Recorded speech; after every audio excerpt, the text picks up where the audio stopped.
Ah, voilà, nous continuons.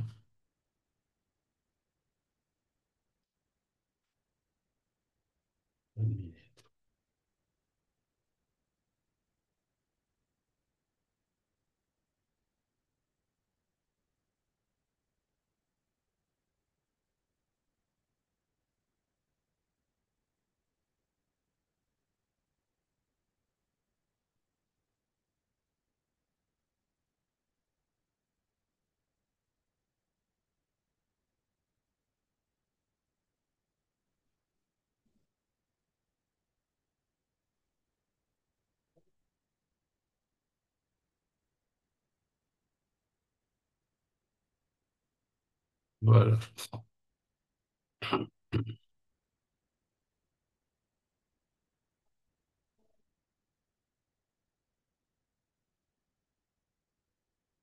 Dans la première partie, il y en a plusieurs, c'est-à-dire il y en a plusieurs leçons dans sa première partie-là. Leçon 1, 2, 3, je crois jusqu'à 4 ou 5. Et là, nous partons que c'est leçon 1 qui forme partie de la première partie, c'est-à-dire le caractère chrétien, le fruit de l'esprit, hein. Le caractère chrétien, le fruit de l'esprit. Le caractère chrétien, il peut quoi, la définition du fruit de l'esprit. Définition. Comment nous définir ça, fruit de l'esprit là? Premier item il cause un caractère formé à l'image de Christ, hein. On va prendre dans tout détail, à moins qu'ils étaient en question. Et en deux termes, le fruit de l'esprit n'est rien d'autre que le caractère de Christ. C'est ça qui est le fruit de l'esprit. Il n'y a rien d'autre, c'est la même chose qui est le caractère de Christ, un caractère qui révèle qui est Christ, qui est Jésus. Il dit, chacun produit, c'est-à-dire chaque espèce, il produit un fruit selon son espèce. Ça nous trouvé dans la Genèse, quand Dieu finit créer l'homme, plante, et là, il dit que chaque homme, il vient produire selon son espèce, hein. D'ailleurs, c'est Galate, comment on peut dire, ceux qui nous peut guetter pendant ce cours net, complètement net. Et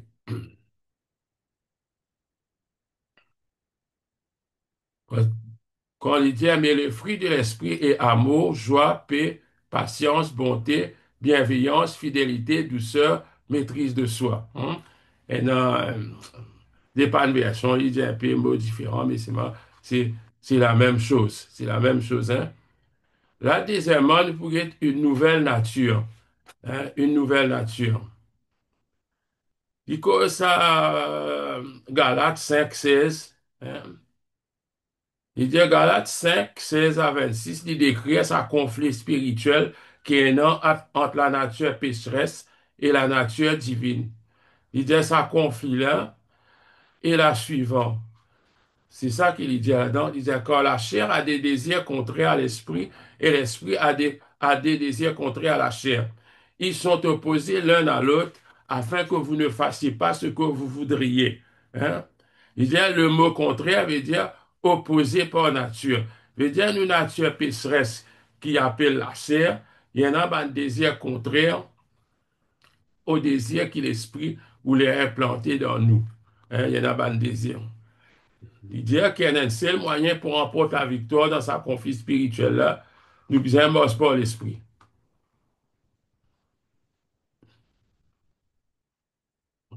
Il répète ça, il dit chacun produit du fruit selon son espèce, mais le Saint-Esprit, il dit, est de la même espèce euh, que Christ.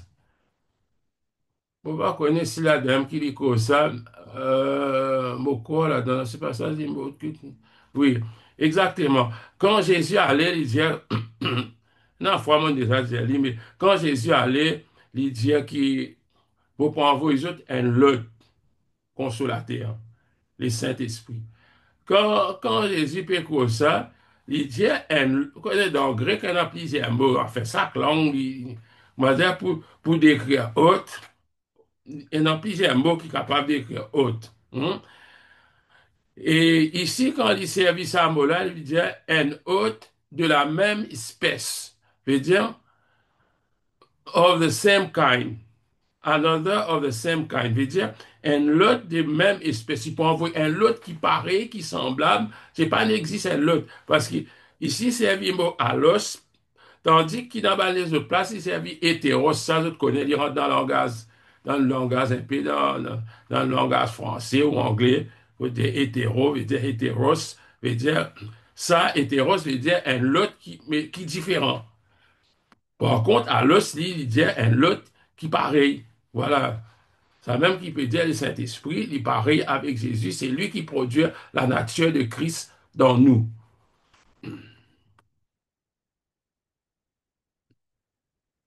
Illustration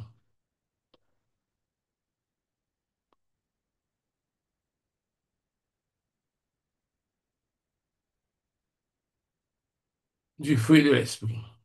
Ça nous fait clearly, les cèpes et les sarments, ça tronc là avec ce banc de bronze. Il y a tout sarment qui est en moi et qui ne porte pas de fruits, il le retranche. Il y a des sarments qui ne demeurent pas attachés au cep, ils sont jetés au feu et brûlés d'après ça passage qui côté dans ça là. Il dit, il y a un sarment qui porte du fruit. Là aussi, il y a un travail fait avec eux. Ils sont émondés. Moi, j'espère qu'ils ont été liés, je comprends. Sur émondage, moi aussi, moi, pas trop comprendre. Ça fait émondage. Hein. Mais, vous connaissez dans le langage, ban ordinaire, je veux dire, quand un arbre finit, il y a un fruit, là, qu'ils ont taillé.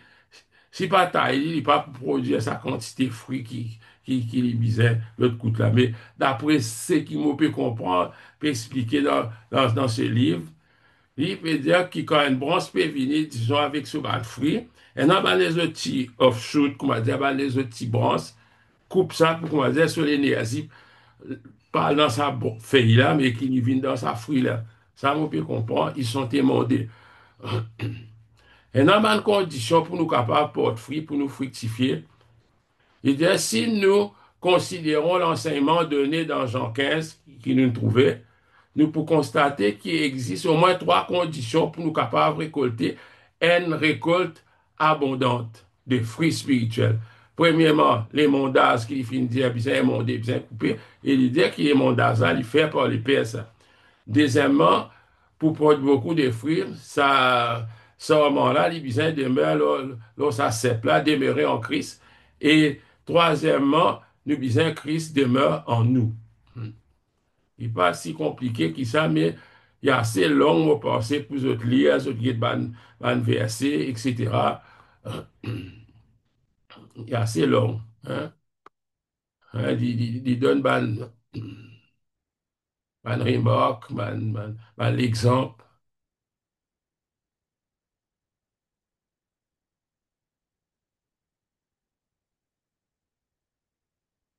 Là, le livre explique ça, le Saint-Esprit, au travers de la parole de Dieu, commence à donner des coups de cisaille dans les attitudes et les comportements qui ne viennent pas de Christ. Hein. Et tiens, dans nous, la vie, il commence, on a un petit travail qui le Saint-Esprit fait, hein, qui parfois un peu du mal, mais il aide nous.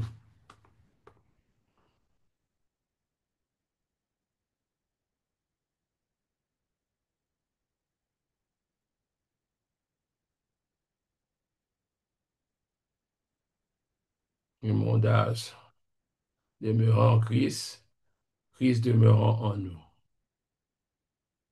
La nécessité pour porter du fruit védienne, il est quasi obligatoire qu'il nous besoin porter du fruit. Il y a tout bon arbre porte de bons fruits, mais le mauvais arbre produit de mauvais fruits. Le but de la fructification est spirituel.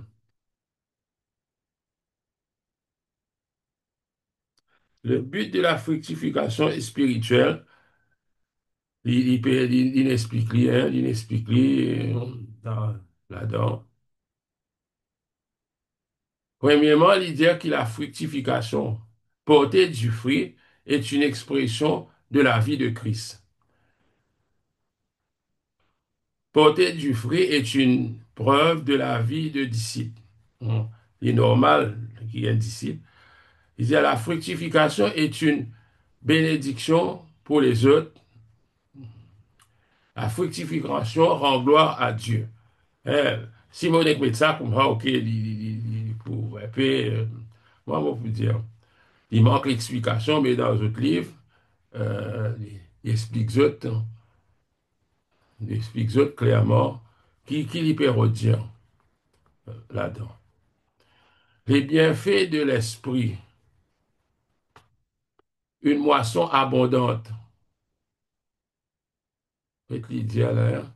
Décrire de quelle manière vous pouvez promouvoir la fructification spirituelle dans votre propre vie. Hein, ça veut dire, il peut répondre à l'objectif 6 là. Entretenez votre communion avec Dieu. Cherchez la communion avec d'autres chrétiens. Acceptez le ministère des saints hommes de Dieu. Faites preuve de vigilance et de protection. Les chrétiens doivent veiller face aux choses qui peuvent détruire sa vie. Hein. Il donne l'exemple du peuple Israël qui va de difficulté, tout ça là, je finis gagner. Mais tout ça là, dans ce livre, il y a non. Après, il cause une voie pas excellente. Reconnaître les énoncés exacts qui résument ce qu'enseignait l'apôtre Paul concernant la relation souhaitée entre le fruit de l'esprit et les dons spirituels.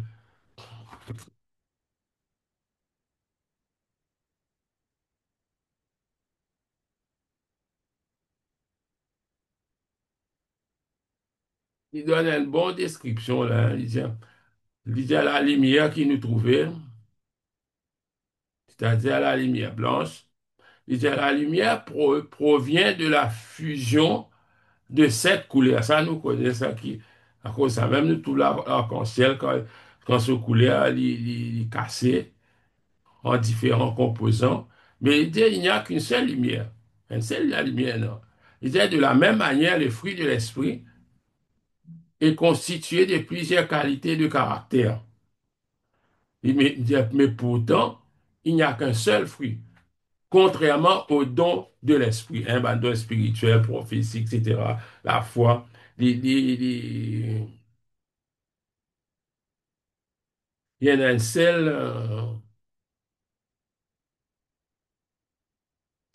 seul fruit qu'on va motiver les autres. Parce que dans ce traduction, même dans le grec aussi, il dit fruit, mais le fruit. Vous connaissez pourquoi les gens causent plusieurs fruits, mais un seul fruit.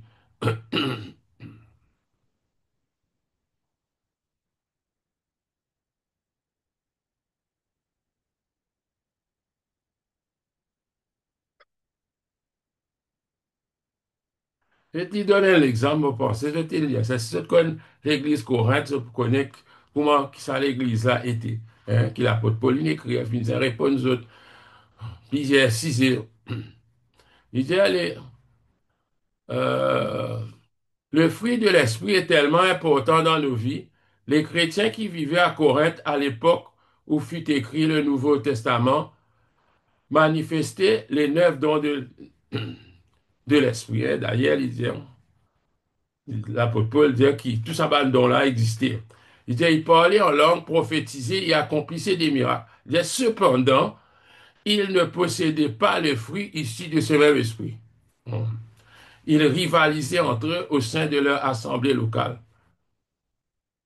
Si vous êtes bien, vous êtes capable à l'époque, c'est pour l'occasion pour étudier les livres de Corinthiens. Hein. C'est des affaires, lire l'Église. Mais ça nous coûte nous quoi, 1 an pour faire ça, ça l'étude là, parce qu'il y en a beaucoup de choses pour apprendre. J'ai d'ailleurs l'apôtre Paul s'encourage les chrétiens pour, pour, pour rechercher les dons de l'esprit. Mais l'idée, et je vais encore vous montrer une voie par excellence.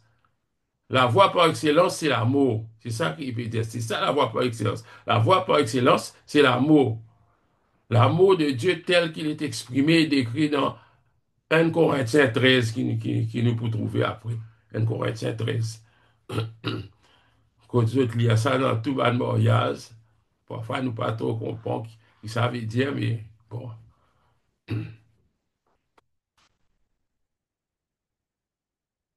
Est-ce qu'ils étaient en question, si pendant nous vous aimez dire, si c'était en question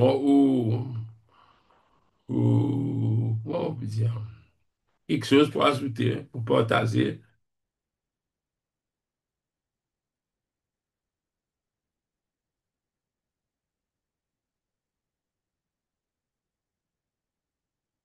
Est-ce qu'ils étaient dans quitte? Non.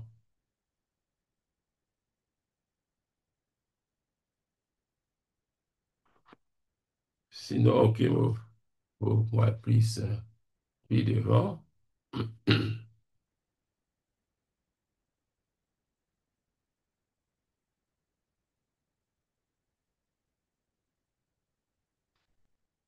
Le son de l'amour, le fruit par excellence.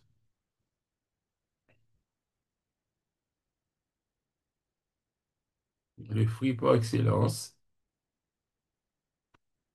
Il récuse Galate encore, il dit, mais le fruit de l'esprit est amour.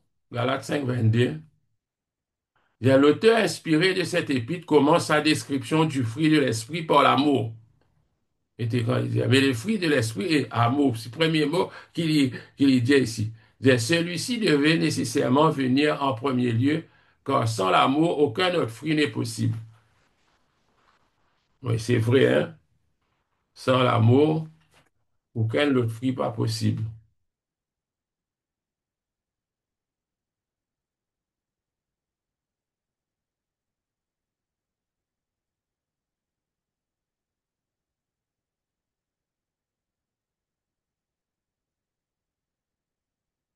Mais en ceci, Dieu prouve son amour envers nous lorsque nous étions encore pécheurs. Christ est mort pour nous. Romains 5, 8. Aimez-vous les uns les autres comme je vous ai aimé. Jean 15, 12. Là, nous pouvons une définition de l'amour. Les différentes sortes d'amour. Il y en a trois amours qui est causé dans la parole de Dieu. Et ça, nous bien comprendre. Il n'est pas servi même mot, quoique quand dans nos traductions, soit l'amour, soit love, mais même affaire, qui c'est agapé. Il dit agapé est un mot grec signifiant amour désintéressé, un amour profond et constant, tel que l'amour de Dieu pour l'humanité. La deuxième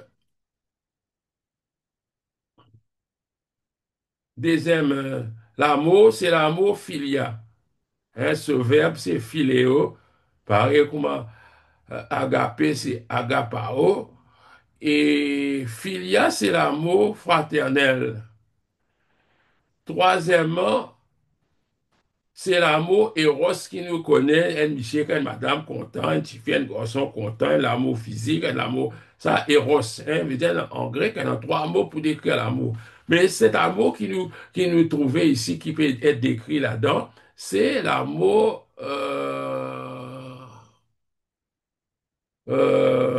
l'amour de Dieu qui est l'amour agapé, agape, agape. Lorsque l'amour, sorti la définition de l'amour, on pensait, lié dans un manuel, l'amour envers Dieu,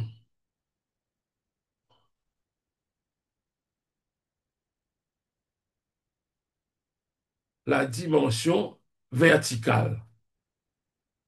Mais Dieu, il dit, lorsque nous aimons Dieu, quand nous comptons Dieu d'un amour agapé qui représente l'un des aspects du fruit de l'esprit, il dit, nous aimons également tout ce qui est à lui et tout ce qu'il aime. Et souvent, moi, pour moi, qui sont des bigues, ça, bon, pas capable de content quelque chose qui, bon, Dieu pas content de lire. Ça, c'est ben, nous bien content de quelque chose, c'est qui, bon Dieu, content, la justice. C'est là qu'on nous peut accepter qu'il y a une certaine injustice qui, bon Dieu, parce que l'injustice là favorise nous ou soit nos familles. Mais il n'est pas en ligne avec cet amour qui nous peut dire, Si bon Dieu est content la justice, nous, si nous sommes contents de la justice, peu importe dans qui bosse à la justice, là peut être appliquée. Il dit, c'est la sorte d'amour que Jésus a vécu et enseigné. Le test de cet amour, c'est l'obéissance. Par le Saint-Esprit, nous sommes ancrés et affermis dans l'amour quand nous recevons la capacité de nous soumettre davantage à lui, tandis qu'il produit en nous la ressemblance à Christ. Hein? Il dit, le test de cet amour, c'est l'obéissance. Hein, comment pour capable connaître si pas ou content? Ça même qui Jésus il dit, si vous m'aimez, gardez mes commandements. Si vous m'aimez, gardez mes commandements. C'est ça qui dit. Comment pour tester si dans l'amour eros, voilà, on tester.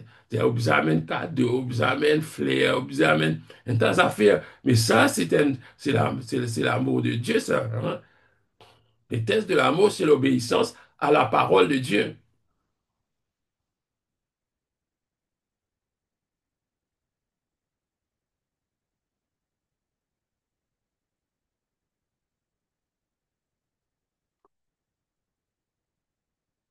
L'amour envers mon prochain, c'est-à-dire, appelle ça dimension horizontale. Hein. Là, tu es vertical vers Dieu. Maintenant, c'est la dimension horizontale. Il dit, c'est l'Esprit Saint qui produit les fruits de l'Esprit en nous, qui nous rend capables d'accomplir le deuxième grand commandement. Le deuxième grand commandement, d'ailleurs, quand ça, qui connaît demande Jésus, Jésus dit, il te connaît que tu as besoin de faire, tu as besoin de contenter bon Dieu, de tout les cœurs, de toute l'âme, de tout l'esprit, de toute la force. Après ça, tu as besoin de contenter ton prochain comme toi-même. Et ça, verset-là, il trouve dans Lévitique 19, 18, tu aimeras ton prochain comme toi-même. Et là, il dit, l'amour agapé, il rend nous capables, même pour contenter nos ennemis. C'est à cause de ça, Jésus qui dit, priez pour ceux qui vous persécutent, qui nous disent content nous l'ennemi. Parce qu'il dit ça. Il dit pas demande nous, si content nous prochains.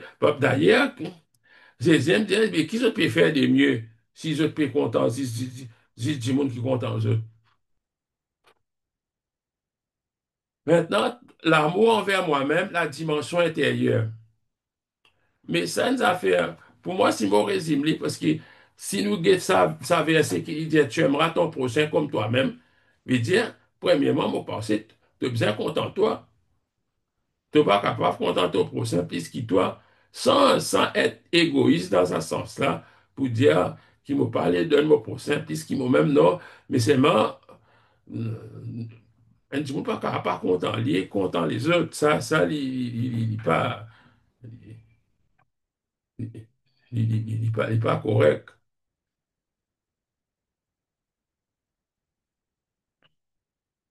Et Dieu nous capable d'aller, même si c'est content, nous l'ennemi.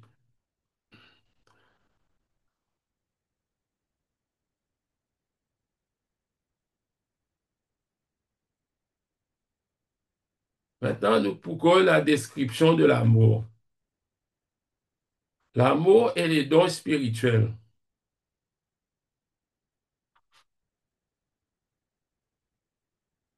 Démontrer la véritable relation qui existe entre la manifestation des dons spirituels et celle du fruit de l'esprit. Nous rentrons là-dedans, nous était. L'amour et les dons spirituels. Il dit à l'apôtre Paul voulait mettre l'accent sur le fait qu'un équilibre doit exister entre notre service chrétien, les dons, et notre vie chrétienne, les fruits. Oui, bien, pour nous services chrétiens, ça même nous peut nous a manifesté nous bonté, nous patience, tout ce qu'il est décrit là-dedans, tout ça là, don, et aussi, en même temps, nous exerçons nos bandons que les Seigneurs fait de nous pour édifier l'Église, c'est-à-dire bandons spirituels, la foi, la guérison, l'interprétation des langues, etc. Et là, c'est ça, là, dans nous, la vie, il manifestait le fruit, ça fruit là, ça même, comment nous trouvons le fruit, l'amour avant, qui englobe tout ça là, comme un arc-en-ciel. Il dit, et parce que les dons sont liés au service et les fruits à la vie spirituelle, il est clair que l'un ne peut remplacer l'autre. Parce qu'il bah, don, je lié au service. Hein, parce que quand nous peut servir dans le ministère, il nous utilise ce don-là. Et nous, le fruit qui peut rôder de nous, il est lié à nous la vie spirituelle. Il est clair que l'un ne peut remplacer l'autre.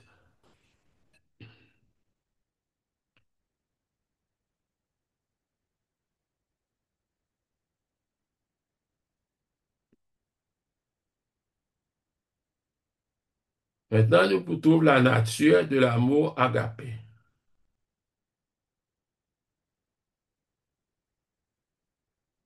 Ça, là, il faut le rendre dans 1 Corinthiens 13. Ça aussi, moi, des moments pour faire parce qu'ils ont déjà l'amour, il patiente, il plein de bonté, il pas envieuse, ne s'enfle pas d'orgueil, ne fait rien de malhonnête, ne cesse pas son intérêt, ne s'irrite pas facilement, ne médite pas le mal, ne se réjouit pas de l'injustice, mais se réjouit de la vérité. Mais tout ça là, là-dedans, il cite un Luther qui appelle Henry Drummond, N- ou un Écossais, on pensait à Henry Drummond assez longtemps, mais il finit d'écrire beaucoup, beaucoup de livres, ça, cet homme. Hein. Quand il finit d'être proche avec Dieu, il finit de dire beaucoup de choses. Souvent, il finit de citer Henry Drummond dans sa passage, dans l'amour, là, je peux trouver. Là, Nicolas, la suprématie de l'amour. Maintenant, donc, ces trois choses demeurent. La foi, l'espérance, l'amour, mais la plus grande, c'est l'amour.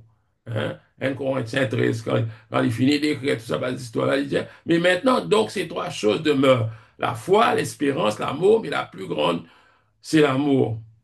L'amour est éternel, l'amour ne succombe jamais. Qu'est-ce qu'il dit? Il dit, un jour, la foi terminera son œuvre. Mais oui, quand nous finissons avec Christ, et qui la foi, nous disons, non, faut nous pas trouver, moi. En devenant réalité, découvrir la réalité, c'est la foi qui nous est dans en la manifestation de la gloire de Dieu. Mais il dit, il en sera de même de l'espérance. Il dit à l'espérance aussi, parce qu'il nous peut attendre, pour gagner ce qui nous disait. Mais c'est vraiment dans tout ça là, il dit à l'amour, il reste la même. L'amour est éternel. L'amour ne passe pas. L'amour ne succombe jamais, ne succombe jamais.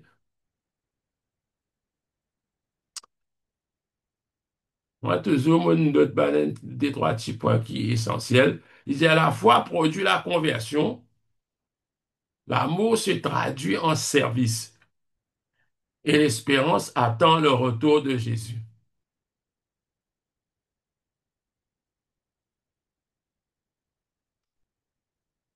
On arrive maintenant dans la dernière partie, l'amour en action. Là-dedans, il finit prend l'exemple d'un chrétien de Colosse avec un chrétien d'Éphèse, c'est-à-dire Éphésiens. Là aussi, mon pas pour rentrer là-dedans parce que il est clair, il est expliqué.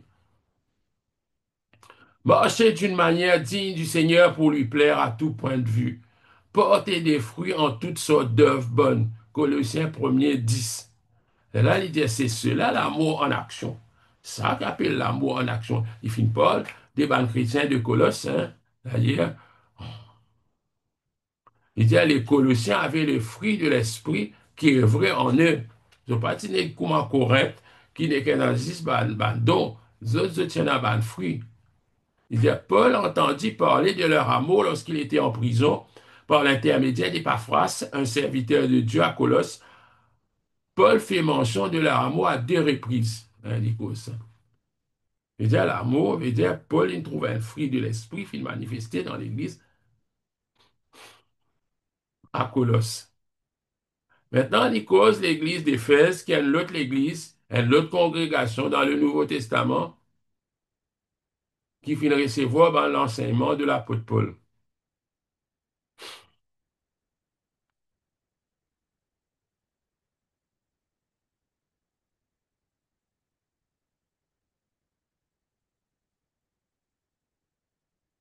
Paul fit des reproches.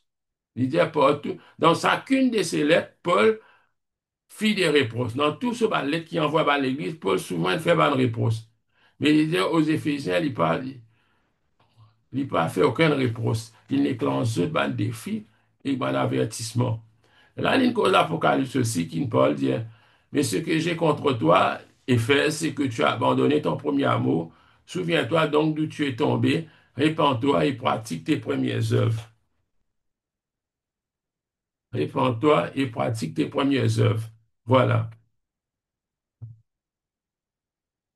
Ça, l'amour collectif, c'est-à-dire un groupe de personnes ensemble qui peut montrer, et ça, l'amour-là, il finit être visible.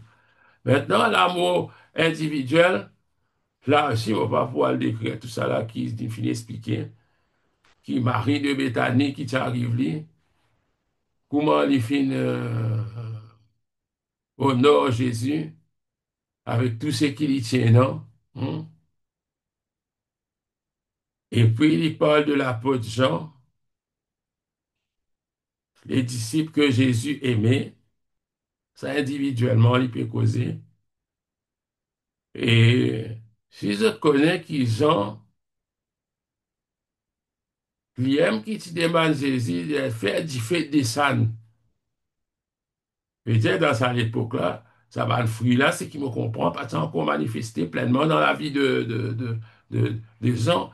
Mais à la fin, dans ce vieux jour, si je regarde bien tout ce bâti l'épître qu'il écrit, c'est tout, il décrit avec l'amour qu'il y causait.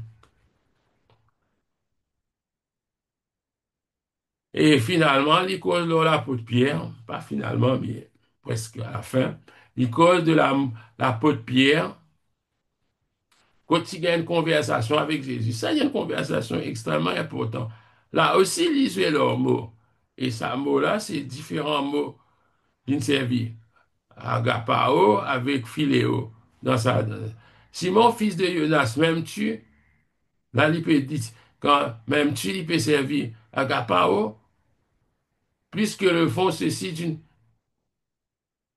Il dit, bon, Pierre répondit alors, oui, Seigneur, tu sais que je philéo. Il pas dire agapao, il dit philéo. Parce qu'il connaît, parce qu'il ça, nous tout comme nous. Maintenant, nous pas réussi à atteindre ça high level, là, ça niveau haut de l'amour qui est dans nous là, nous pas réussi à atteindre ça. Hein? Et c'est ça qui causait encore.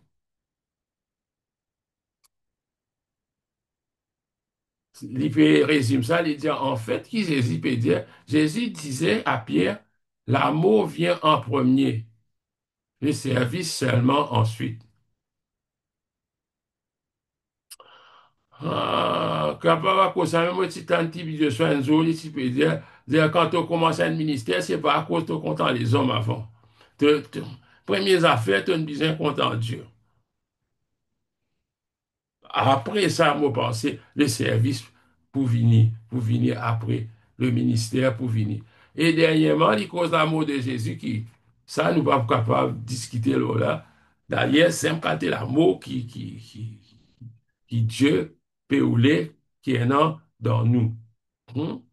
Et voilà, si c'était la question de te poser, s'il n'y a pas, bon, à la prochaine fois, nous vous faire la leçon 3 et 4 qui vous termine première partie. Et quand la première partie terminée et faire, répondre à une question qui est dans notre livre, répondre, God lise, car qui se gagne de feuillet de réponse. Espérer qu'ils te comprennent. Si vous avez une question, voilà, posez.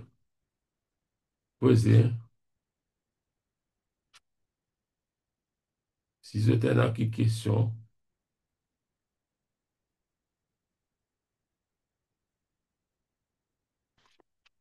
si pendant là, nous, nous terminons là même. Et que le Seigneur bénisse encore dans toute l'étude.